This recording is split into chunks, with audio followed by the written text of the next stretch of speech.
Hi guys, my name is Diana Batista and I'm the lead MA. Thank you so much for tuning in for another episode. I am so excited to share with you guys 7 tips that you need to know before you sign up for any school programs or before you jump into the field. So be sure to tune in. These tricks will save you a lot of hassle getting into the field. So make sure you tune in and be sure to like, comment, and subscribe, guys. This is a growing channel and I want to get all this information out to all the MAs that need the guidance. So please make sure that you pass along this information if you like what you hear. So what's the first thing you should do if you're looking at getting into a career and you're considering going to school to become a medical assistant? Well, the first thing that you should do, especially with any position, not just medical assistant, is job market research. Why do you feel like you need to do job market research? It seems kind of redundant. You're already looking to get into a market, you've picked your career. But a lot of times we pick careers because we see the reflections of what other people may be doing. So you see some flexibility in schedule, you see consistent job, you see stability in income, but it's still necessary to do your own job market research. Why? It allows you to know what the skill set that you need to provide is going to be. You get to see what is out there, what the usual wages are, and what the wages are dependent on experience. Certain jobs you'll see posted if you go on different sites like Indeed, if you go on Career Builder, if you use different sites around the nation. People even post on things like Craigslist. When you look at these, some of them will tell you 1 year experience, no experience necessary, 5 years.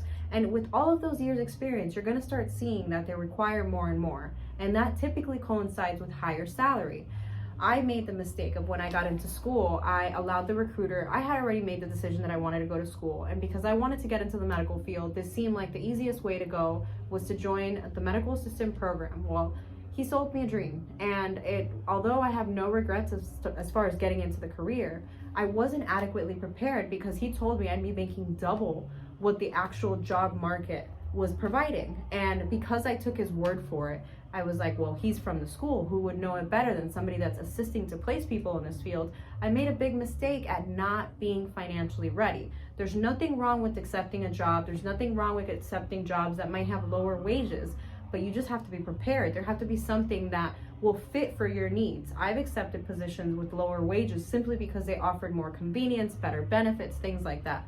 So if you do your job market research, it allows you to know what skill set you need to have. This allows you to not be turned away from jobs or getting shortlisted when you're applying to companies that don't see you as somebody that they would take on, either for not having the proper skill set or the proper training, or the salary expectations may not match. A lot of these systems now, with all these things in technology, use a lot of AI, and with that, algorithms will pick up your resume and your degrees and your information and your skill set, and once you've been denied, you get shortlisted. So then you're pretty much not going to be able to apply for that company and get the same opportunity of getting your resume looked at.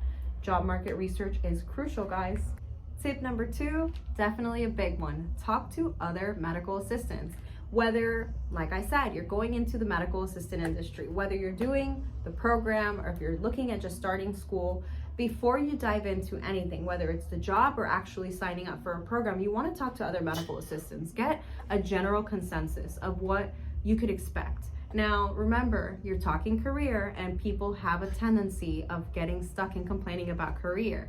But that's why it's important for you to really listen at what they're saying to see if those are all things that you can navigate through. And if it's not, you decide which specialty in the medical assisting world you might want to go into. If there's a lot of complaints of pediatrics, you can try interning at a pediatric office or observing if they're okay with it and seeing if that might be the specialty for you or if it's not necessarily what you want to do. Some people know straight off the bat, some people find out on the latter end. It doesn't hurt to talk to other colleagues in the industry that can shed words of wisdom and really let you know their tips and tricks. There's always a million resources out there, so it's really good to tap into it. And most of the time, other MAs are gonna love to talk about what they do because they find value in their careers. So you'll get a lot of free advice and resources from them. So make sure that you network. It will be vital for your career. Tip number 3 is consider your goals. You want to have a realistic vision of what your next step is going to be. And I say this whether you have already accepted a job or accepting a job, or if you're looking to start a program. The reason I say this is, if you're gonna go and start a program and you take on the first job that you're offered through career placement, fantastic. You go right in, fast track into a job. And while that's one goal, if your next goal is to start a family and you just locked in with a provider that does not have maternity leave options, you just put yourself in a situation where you're going to be stuck with a hard decision. Either leave the job and transition, which may not be ideal for somebody looking to start a family, or you plan a little bit better and you go with an institution that might have proper maternity leave policies that'll support that. If you're looking to buy a house, you want to make sure that you pick a facility to work with, or an organization or a private provider that is going to provide the stability in the demand of the job for you to have stable income where it's going to align with your goals. So it's not just about the program in school. Remember, you are a person that it's all going to encompass together as far as what you are doing, what you have to offer, and how it affects you on a personal level. We work for 8 hours a day, and then we bring this home to our homes, to our families, into our space. So you have to feel good about what you're doing. Mental health is crucial. So make sure that you're considering your goals and that you feel comfortable when you accept salaries and rates. Don't just say yes to take on the job. Say yes because it's something that's going to work in the long term. I can say yes to a rate now, but when I'm having a hard day and I am not getting assistance from fellow coworkers, or we're short-staffed, guess what? I'm going to be thinking about how hard I'm working for a crappy rate. So you want to make sure that you consider your goals, make sure that you don't lock yourself into anything that you wouldn't be satisfied with. So do your job market research, talk to other MAs, consider your goals. Now, transitioning to the next tip, internships. Internships are, yes, free labor for the most part, but there's different websites that I can tell you guys. FastWeb, for one, it has a lot of scholarship opportunities, but it assisted me early on in my career at locating different companies that were looking for interns. And while I'm not much of an online person when it came to doing the applications, a lot of the times I would pop up with a resume and talk to somebody and say, hey, I'm already here and I would love the opportunity of finding out about an internship or how I can shadow somebody. And if I couldn't get through to the front desk person, normally an employee walking by would be like, hey, I'd let you shadow, let me get it approved. Or put yourself out there, network. Internships are going to be vital. It helps you figure out what specific industry in medicine that you are going to like. Because I can tell you guys, I am a mom. I do not like working pediatrics. It's an intense part. I like the gore. Throw me in ICU, throw me in trauma, throw me in aesthetics. I am happy as can be. But there's certain aspects of medicine I particularly don't care for. I've worked dialysis, I've worked wound care. It's something that you want to continue to put yourself out there and see. And I can tell you guys, employee job fairs, school, workforce placement, hospitals, even doctors' offices. Put yourself out there. They're never going to say no to free labor. So go ahead and ask and get the opportunities. It's skills that you can add to your resume. It's work experience that you can add to your resume. It's things that you can put in your LinkedIn that reflects an investment of your time is crucial. So put yourself out there. Now, my next tip is a big one. So this is a very big part of what I recommend for people is if you are at the cusp of signing up for a program, you better stop and think about accreditation. Now, every state has its different things, and I can tell you guys, every state has different criteria as far as the hours your program has to be, the standard of the schools providing the education. They have to meet certain standards. And remember, the schools a lot of the times are for profit, which means they are businesses. Look them up on Better Business Bureau. This does you a lot of good. It allows you to see their standing as a business. If there's formal complaints filed against them, they will reflect on there. They'll have a score.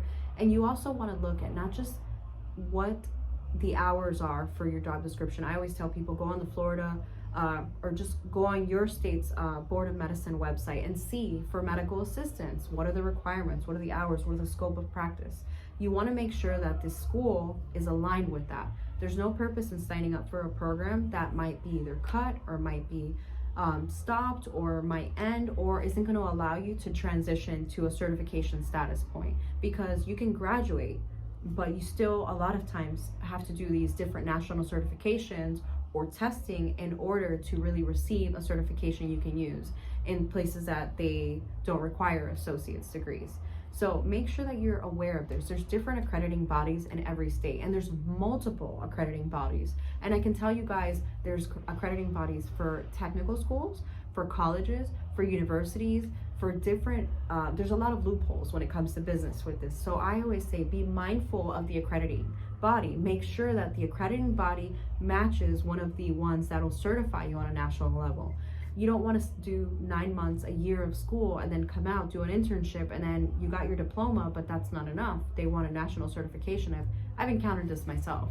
So there's places like hospitals or larger organizations that they want to see that you are passing a test on a national certifying body. And that requires that you've completed your program from a place accredited through certain accrediting bodies. And it's crucial because you will literally have to do school over again if you don't go with the right one. I know that another thing is, look at the type of accreditation they have. Some of these accrediting bodies, and I can tell you guys, there's CAAHEP and there's ABHES, and these are different for like technical schools and medical assistant programs. And some of them, you will be surprised, will deem certain schools a probationary status because they just started, or because that they caught certain things, their passing rate may not have been on par. So make sure that you're looking into this, because this will dramatically impact your future. And not to mention, you don't want to overpay for a place that isn't even properly accredited. It's just a waste of money. Remember that this is an investment and you have to treat it that way. Now, we talked about accreditations for the school, but let's talk about certifications. You go to a program, you do it, and like I said, they vary from 6 months to 12 months to a year, depending on how intense the programs are and if they have any prerequisites. So what do you do after? Certifications. I can tell you guys, in my 20 years of being a medical assistant or being in this world, I can tell you guys that the one thing that I learned was certifications get you to the next level. Not only can you start school and learn the skill set, when you graduate, you're graduating with a lot of other people typically. And I've seen classes as small as 4 or 5 people. And I remember when I walked across the stage at my school, we had about 1,500 other medical assistants across 9 campuses with the school. It was like 7 or 9 campuses, but it was a pretty large graduation. And I thought, wow, we're all about to flood the job market. Pretty competitive. How do I stand out? Well, I'm really good at what I do. Well, they're only gonna see that once you're on the job or when you're in your interview, if you can really put that out there. But you're pretty much gonna be saying the same thing as all the other people that are graduating with you and all the other neighboring schools if you're not in a very rural area. So what does that mean? Take your accreditations seriously and take your certification seriously. One gets you in, the other one gets you out. So I can tell you guys offhand, there's NHA that gets you your CCMA, your clinically certified medical assistant. Your AMT does your registered medical assistant. AAMA, which is the American Association of Medical Assistants, gives you the CMA, certified medical assistant. And these are places, I can tell you, AMT's been around since 1972 and AAMA has been around since 1956. These hold weight on a national level. And a lot of places, they'll give you credit towards higher programs. Like, for example, if you're looking at doing MA to get into the industry and you're looking at doing RN later on, certain of these can help you bypass some of that nursing school because they test you. And the tests are intense. A lot of them are like 250 questions, 200 questions. But if you can survive school, you can survive the tests. And there's so many resources out there. And honestly, the better programs will push you to doing certifications that are nationally recognized. And that's something that I learned. Again, check with your board of medicine for your state and see what the requirement is. The more well-versed your skill set and the more clinical knowledge that you have with laws, HIPAA, confidentiality, medical ethics and practices, anything that goes towards that is going to give you a boost. And I can tell you guys from experience, I not only focused on just the certifications for MA, I started trying to do other certifications. So I went and I did a course for IV certification. So I got my phlebotomy license, and then I got EKG certification. So I got a certificate showing that I'm an EKG technician. Even though you learn these in the program and it's part of your job, some places like to see that in your portfolio, see that you got additional training, because they know realistically when you get taught something in school, you're sharing the space with 20 other people, 30 other people, or whatever the class size is, and you may not necessarily get the most hands-on. So going above and beyond outside of school and committing further to this, it's like a sweet little like surprise in your resume. And I can tell you guys, interviews can be very nerve-wracking sometimes, so it gives you something to talk about, you know, especially when they tell, you know, I've been asked in multiple interviews, so what is your most recent accomplishment that you're proud of? And I'm like, well, actually, I just renewed my certification for phlebotomy and I got to retrain, and you know, and I feel like a master at this already after 20 years. But they like to see the commitment for continuing education and continuing certification. So it's something that I encourage. So my final tip is still a very important one: aid. And I say aid because if you're looking to get into this career, to jump to the next level, it might mean you're just looking for a transition, but it also might mean that you're not quite financially where you want to be and you're looking for a transition, more stability, more opportunity. And whatever your reason is, it's important to consider aid. There's so many resources out there for people that are looking to start programs. So one of my highest recommendations, and I will say it for the third time, is look at tuition costs. I locked myself into a program simply because I didn't ask enough questions, because I thought it would be rude or offensive, and I thought it would be questioning too much, and I should just be happy that any school would take me. And I paid a program that was far too expensive, and I had even received aid, and I still got locked into a monstrous loan. So one of the tips I give is look into the different resources available. If you have a work placement, workforce assistance from the government, they typically have some resources of schools that they recommend people that aren't employed. And those schools, a lot of the times, are state funded. So that means that they tend to get a lot of funding or some form of funding around the fiscal year, a new fiscal year. So a lot of the times I recommend check out the schools and talk to them over the summer. Get the information to see if they have any resources, because they typically start getting applications by the end of July, beginning of August, so they can make their decision for funding for the new fall terms for school that happen to be at the start of the new fiscal year in September and October. So make sure that you're asking these questions. It doesn't hurt. The worst thing you're going to hear is no. I also recommend using sites like FastWeb. It gives you different scholarship opportunities, essays, and you create your own personal profile, and you can really pick internships you can pick. And I recommend that for any career. It helped me a lot. I mean, I think I've gotten, I did like 2 essays and I got some money, and I put that towards tuition and books. And it's something that just takes the edge off.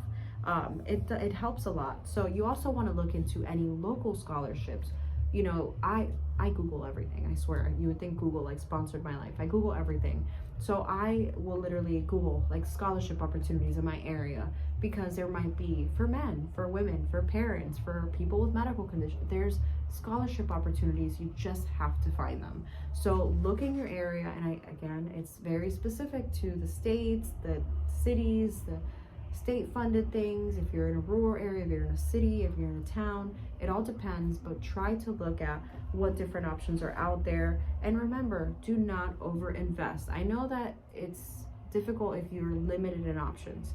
If you're going to do it, just make sure you're doing it in the most intelligent way possible, and you structure yourself so when you come out, you have a job that allows you to pay for a more expensive program if that's the only choice you have, or that's the choice you choose. However, you want to make sure that you're not just paying for a name, and that you're not just accepting any school to fit your needs, because you want to make sure that you're not going to put yourself in a hole financially that you have to dig your way out of with whatever salary you're looking at, because then that adjusts your goals, that adjusts your lifestyle, that adjusts a lot of other factors in your life. So consider talking to job placement assistants, different employers. They offer tuition assistance if it's within an approved industry. So you never know what employer might go ahead and allow you to get some tuition assistance from them. So always ask. Look into your community resources. Look at your unemployment offices. They tend to have a lot of information regarding different financial scholarships. People, especially around the holidays, tend to help a lot and fund scholarships. So it's good to ask these offices. If you have any other questions, please feel free to reach out to me. I hope that my 7 tips before you get into school help you out a lot. I'm somebody that is so excited about this field, and I really want to help you guys make the best decision. So if you guys have any questions, reach out to me, and I look forward to giving you guys more content on the next video.